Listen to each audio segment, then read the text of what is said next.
Hi, it's Joe Morgan with the Tech Leader Spotlight podcast, where we interview tech leaders to learn about their journey and leadership lessons learned along the way.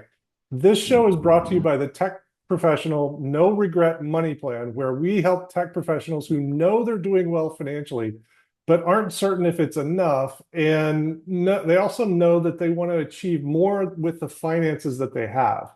We help you invest cash wisely, make the most of stock awards, minimize your tax bill, and create clarity and confidence so you can spend less time worrying and more time living the life you want. If you'd like more information, look me up on LinkedIn. That's Joe Morgan at Best Financial Life. Today on our podcast, I'm really excited to have Michael Edward join us. Michael is a product designer at Microsoft, and he's just about to publish a book called Feel First, which is about empathy and emotions and how they're used in the creation process. Thanks for joining us, Michael. Yeah, thank you for having me. Super excited to be here.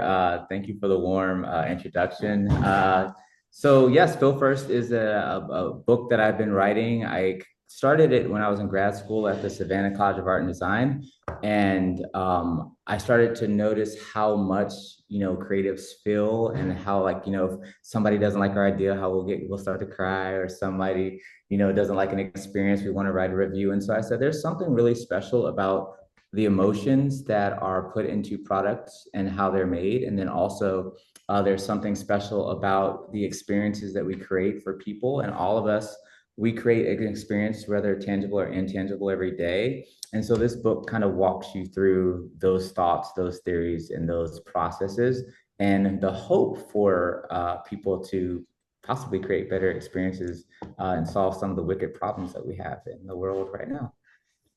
Wow, that's great. So tell me a little bit more about exactly how you do that in the book. Like what approach or what perspective are you taking? Yeah, so as designers, we have like the design process, and so I said, hey, if we took this design process and applied it to our everyday life instead of just product design, then what else could we create? So, for instance, if you're at home and you're like maybe having issues cleaning the house, and you're like, okay, how can I maybe discover like better ways, and then how could we probably make sure we're defining the right problems, as any couple, when you're together in a relationship, we have one who's clean and one who's not, and so you're trying to figure out that management style. And so there's that discovery phase, but then there's that that define phase. So do we need to get a house assistant? Do we need to get like somebody? So like taking the same process and kind of walking some of the experiences that we go through on an everyday basis through that same process. So like iteration, did it work? Did it not work? Things like that. And then hopefully those better outcomes. And so I think it's just helping people take that pregnant pause to use the very thing that we've had from the beginning, and that's empathy and emotions. Before the titles, before the jobs, before everything, we had those two things. So yeah. Wow. And so I get taking the process and applying it to your personal life, but how exactly do empathy and emotions filter into that? Yeah, so I think for myself and how I design, if I were to talk about it from a design perspective, I like to put myself in the seat of the end user. How is somebody experiencing me? How is somebody experiencing what I'm creating? And how is somebody experiencing what they're trying to experience to better themselves, or whatever their end goal is? And so I look at empathy as sitting in the seat of the other. And so when we're creating these experiences, when I'm thinking about, even in the book, as you're creating these experiences, like sit yourself in the seat of the other, and then also be okay to feel, have that emotional intelligence a little bit to feel, and possibly read the room in a way that matters for people to sense what's going on. That's terrific. And the name of the book again is Feel First, correct? Yes, it will be And called Go First, and we're just going through the final, like going through the publishing processes and things like that. But yeah, it's definitely in process, and it should be out early 2026. awesome, great. That's terrific. So hopefully a lot of people are hearing this and excited about that. Let's get to our regular questions here. So our first question Yeah, is, what yeah. does leadership in the tech space mean to you? So It's funny because I think before I got in tech, I was a creative. Like, you know, one of the things that started for me was I didn't get a job like everybody else. Like when I graduated from college, I did the whole pedigree, went to school, got a good education, da da da da da, and I didn't get a job. And so one of the things that I learned was as a leader, you have to do what nobody else is doing, Mm, and you have to be willing to be humble in the process of doing it. And so I knocked on doors. Hey, does anybody need any graphics? Hey, like, do you need any creativity in your company, etc.? And so leadership in tech for me means creating conditions where people can think clearly, be supported, and build boldly. And like when I didn't get a job like everyone else, those were things that I had to do, and that's how I like kind of grew my creative career until somebody found value in what it is that I was doing, whether it was through contract work, whether it was, getting a job at Microsoft, or whether it was working at the Weather Channel, etc. But as a creative, sometimes it may take a little longer to get to that place where you feel like your value is being received. And so those are like the couple of bases. And so as a leader, those are things that I try to bring in.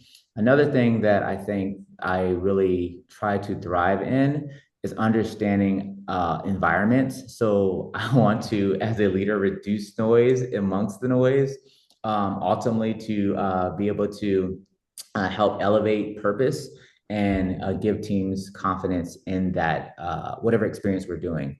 And so that's something that I want to do. And something that I think is kind of missing amongst the specs and the team meetings and a lot of the project creation or feature creation that we have going on in a lot of the tech companies is curiosity and the willingness to ask better questions. I think sometimes we're so focused on the end result, the next iteration, the next conference, the next big feature, the next AI, whatever. And we have to have that willingness to ask better questions, to be more curious. And so I think as leaders, we should model that. And I see leadership as a design problem, if that makes sense, where collaboration, creativity, and impact all need to thrive in a space. And I think like with everything that's going on in the world right now, let's not go down that rabbit hole, but with everything that's going on in the world right now, whether it's in corporate, in our homes, in our communities, we have to find that way to design an experience where collaboration, creativity, and impact can thrive so we can solve the problems that really matter to people on an everyday basis. And mm. so I think leaders in tech have a greater call than features. Yeah, that's terrific. And one of the things that I've said this so many times on the podcast, but one of the things I love about this space is how collaborative it is. Coming Yeah. from the financial world, it's not Mhm. collaborative. So all of these things that you're mentioning, creating the conditions where people can think clearly, be creative, think boldly, understanding the environments, reduce noise amongst the Yeah. noise, because there's always noise, Always know uh, it. elevating purpose and giving confidence. And then the curiosity and willingness to ask better questions, like that's the thing to me that is really not something I'm familiar with given my career where in the industry that I've been in. And I think that's so great about this industry. And then the collaboration, creativity, and impact that and the need to thrive. That's terrific stuff. Let me ask you this. One, if you had to do one thing as a leader, like if you had to like put one thing as this is my focus to be a good leader, what would that be? Listen more. Listen more. Mm, I think again, we're in meetings from the beginning of the day to the end of the day, meeting in, meeting out. And I think when we look at the results that a lot of companies are having with feedback from their employees, not specifically talking about Microsoft, but when we look at just data across the board and we look at data um, of like just, how are we doing as an employer? Like actually listening. It's important to understand that if your team is saying they're stressed, then they are literally saying they are stressed. Mm. If somebody says, I don't feel productive because we have too many meetings, that means that they don't feel productive. Mm. And I think as leaders, we kind of get in the churn of capitalism and we stop listening to the people. And the people are the ones that you hired for the creation, but the people that are creating are kind of telling you, hey, these are things that I need to be my best self, that you kind of told me I could be my best self with, Mm. right? And so I just think as leaders, we should listen more and be empathetic and understand that it's important to like be okay with like a week of just chill. Be okay Yeah. with a week of just like take a break, you Yeah. know, And accepting what's going accepting. on. Yeah, Yeah. because we're humans first. Like Yeah. we are all humans first. And so I think listening more is something that active listening Yeah. is something that I think is really important that leaders I think would really benefit from. And That's a great tip. And a lot of times leaders need the space themselves to be able to listen because they're under certain pressures too that we don't yeah, always understand. And you mentioned, it's part of us being human, part of us being inhuman is a yeah. lot of the stuff going on today, which is the layoffs. That none of that feels very human because It it's doesn't. it's it's not, it's never your fault. But it affects you immensely when you get hit with that. So what piece of advice would you give someone to be more resilient in the case of layoffs? Yeah, so you're not talking to somebody who hasn't been laid off. When the Hey, Weather me too. Channel, It's a yeah, big yeah, club. yeah. When the Weather Channel, we rebranded the Weather Channel, and once we got rebranded, we were laid off the design part of the design team. When I was at the Voya Financial, we rebranded Voya Financial, and then eventually we were laid off, right? Mm, yeah. Um, for me, I think, like you said, the landscape has shifted, and people who remain resilient are the ones who treat their career like a living system rather than a fixed path. And so I think Mm, sometimes we get fixed in the moment of like, this is who I am, this is what I am doing, this is what I will be, this is what I am going to be doing 20, 30. We start projecting, you know, but it's a living system, kind of like our bodies. We're growing towards something, but there's always some type of change that's happening. And so I think that's one thing, is kind of the remembrance that your job or your career is like a living system. It's not fixed, it's flexible. I think I had like a couple of things that come to mind. One is when I got laid off, and when people I noticed get laid off, there's the panic, and it's like, oh my God, I'm losing my job. And that's real. yeah, But it what is. happens is we try to boil the ocean. And one thing that I tried to do was boil the ocean. Well, I got laid off, so I gotta do this. I gotta learn that. And sometimes it's not even that. Sometimes it's reflecting on what not to do that you learned at the job you just left, or what to do. So I look at something called like micro learning, like keeping learning small and consistent right after you lose a job versus overwhelming yourself with more stress. You know, Mm, another thing that I thought about was I'm on the design side of things, as you guys have now found out, like keeping your portfolio as proof of life. And so, regardless if you're a designer mm, or not, you have a portfolio, and that is your proof of life. And so, that's something that I think is important. And another thing that I would suggest, which we all kind of know in the business world, is stay connected. We're a tribe. You know, there's a tribe of people who've been laid off. There's a tribe of people who are struggling. There's a tribe of people who are trying to figure it out. And it's okay to be vulnerable and say, I don't know what the bleep I'm doing. mm, Don't know if I can cuss. And so for me, I need help. And it's okay to say, I need help and I need support. And I was reading an article yesterday. A girl said, hey, it's been a year. A young lady, not a girl. It's been a year that I've been laid off, and it's been a year that I've applied. And after 600 applications, I'm still unemployed. mm, I need a tribe. And people just started flooding over with love. We need that type of stuff. And last point, well, two more. because this is like kind of dear to me because like we've laid off like a lot of people and I empathize with all those people. We have Mhm. all these numbers flashing across Fox and CNN, so it's overwhelming. But one thing that I learned back in the day, I'm 43, so I remember it's back in the day, for me at least. When I was laid off, confidence dropped. And Mhm. I think people, even myself, I tie my identity to my job. Yes. I had to learn not to do that. It's a Right. role, and it's just that it's a role instead of my capability. I'm capable with or without that role, and not to conflate the two. And my skills, my ability to solve problems, make impact, all that stuff comes with me. That's my value that I brought to the company. Said company doesn't need that value anymore, so then I take that value to a company that does. And so, um, a last thing that I would say about layoffs is that, and being laid off, is that sometimes, if we're honest, it's a setback that forces clarity, right? And it pushes us back into alignment with the work that we're truly wanting to do. And so sometimes a lot of these jobs we were taking because we were broke, busted, and disgusted, and we were trying to figure out how to pay these bills and send our kids to college.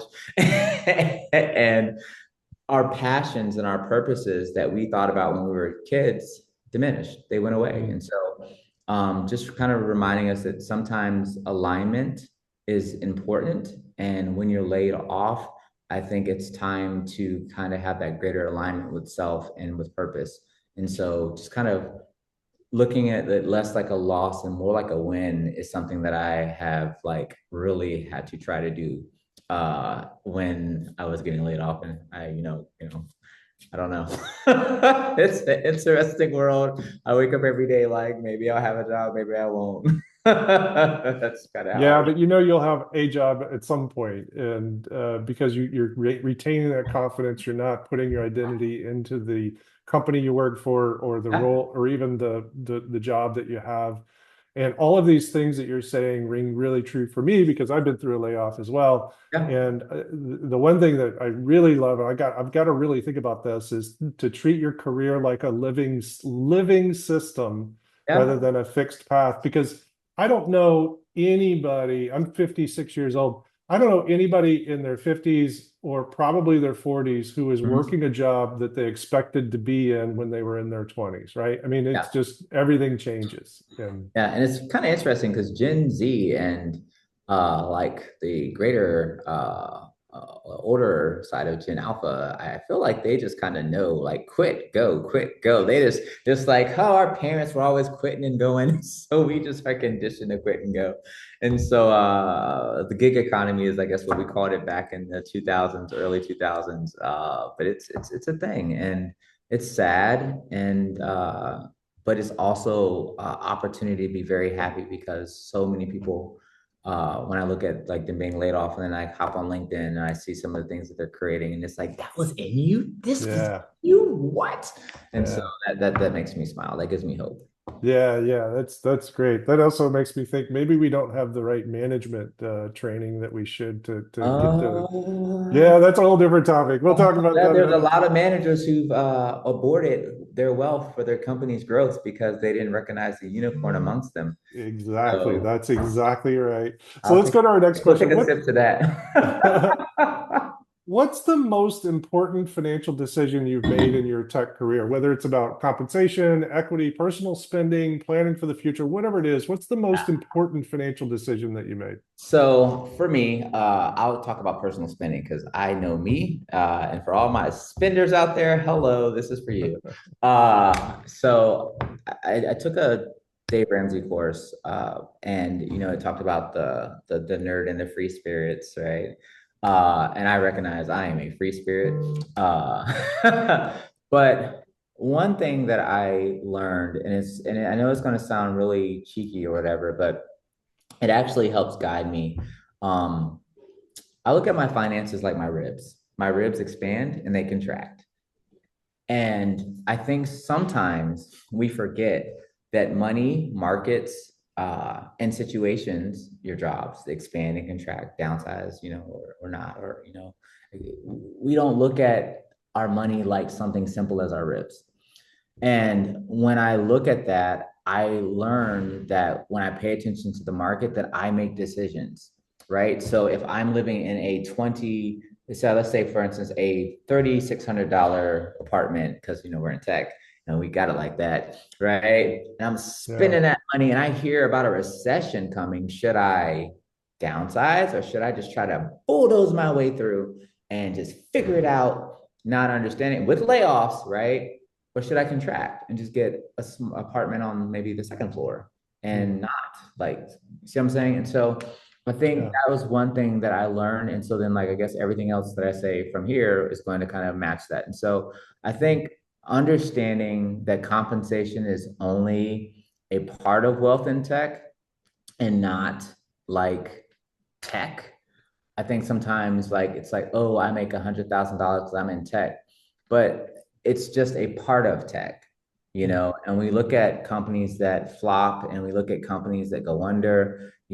Stock at Microsoft was like five something, now it's 44 and 45, and I'm like, oh, my thoughts for my quarterly, stock might be a little different, so I need to go what contract. And Mhm. so I think that that's important. I learned to look for four things. So it's salary, equity, a growth trajectory, and the doors that each role opens. And so I never take a role that I don't see myself growing in, and I pay attention to decisions. And so as a designer, a lot of people think we just make stuff pretty, but it's the business of design and the design of business. And so we work on both tangible and intangible. And so for me, I listen to when a boss or a manager is like, yeah, I don't know if we're gonna like cost this. I'm like, okay, if you're not costing that, then I don't want to be there. Mhm. When I worked in my previous role at Microsoft, like, I don't know, I just had this intuitive feeling that this aspect of the company would be deprecated. I just had a feeling. And Mhm. so I immediately said, let me go into a part of the company where the investment rests. And so understanding those four things for something. And with that being said, that means I understand how to pivot and shift. And I also pivot and shift with my money. And so it's like I may not know everything about Roth IRAs, or I may not know everything about like all this stuff, because I got money later in life. I didn't Mhm. get my six figs until I was like what 40. And Mhm. before then, I ran my own business. So there were struggles. And before then, I was a broke graduate student. So it's like money came later in life for me. So I look at it so much more differently. I don't look at it as a silver spoon advantage. I look at it as ooh, we finally got here. And like, whatever. And so those are things that I really, really, really, really, really try to do. And then another thing that I would do for, especially for tech people, because sometimes we get so immersed in our roles and we're very busy, is diversification. Like, I write books.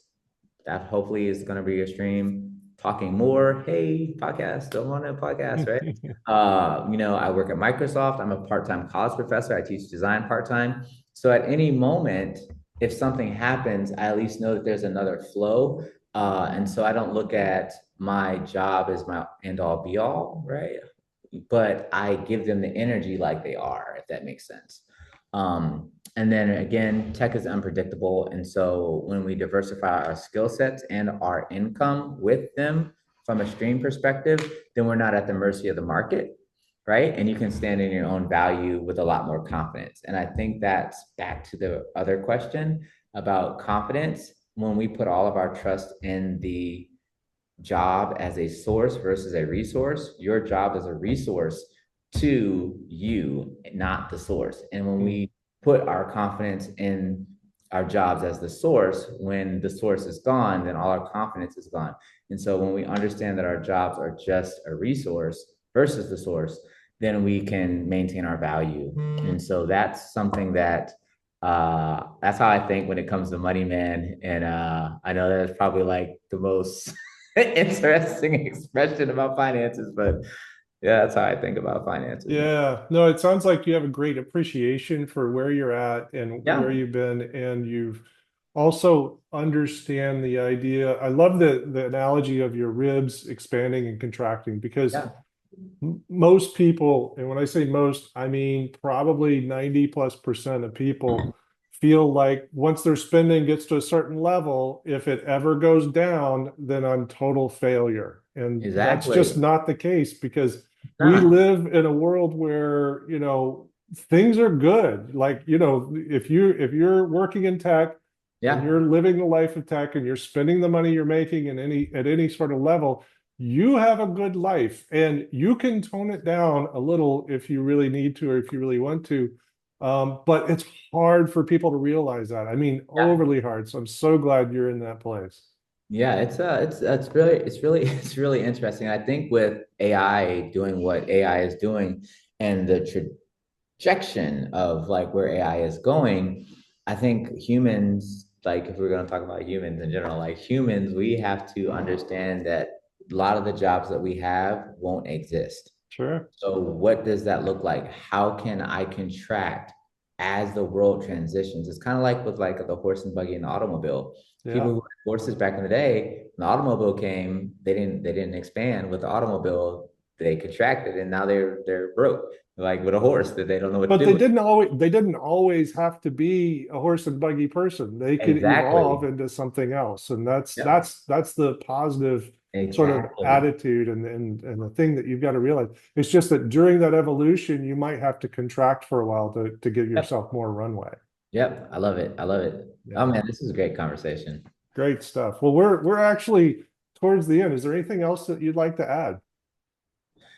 Uh, I would just tell everybody to be encouraged, like find that inspiration, learn how to decompress. Like, nobody told me what self-love when I was young, but like Mm, self-love, like there's a lot of stress going on. So like don't be afraid to spend some of that money on massages and yeah. some therapy to talk through some of the stuff you're dealing with at work. I know a lot of us have benefits, and so utilize those benefits, be wise with those benefits, and what you're being offered.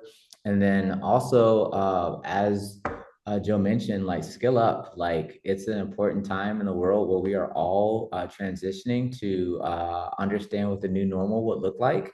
And so being able to skill up and skill up gracefully and not put the pressure on yourself while you do it, I think would be an amazing task. And then I guess if you want to follow me, I'm at DSGN Logic. And so I'm on X, Twitter. I guess it's Twitter now. I guess I'm feeling my age now. And then of course we have LinkedIn and then my website. It's actually getting redesigned right now, but pretty soon you'll be able to www.dsgnlogic to learn a little bit more about me and what I do and how I'm trying to bring impact to the world. Awesome. Great. I hope people do that because you seem to have a lot of value to provide. So thanks so much, Michael, for joining Thank you. you. Your vulnerability and openness is super important, and you brought a lot of wisdom to us today. So I appreciate that. All right, thank you so much, man.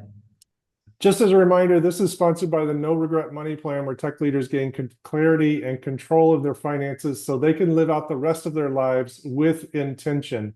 If you want to know more about us, look me up on LinkedIn, Joe Morgan, Best Financial Life.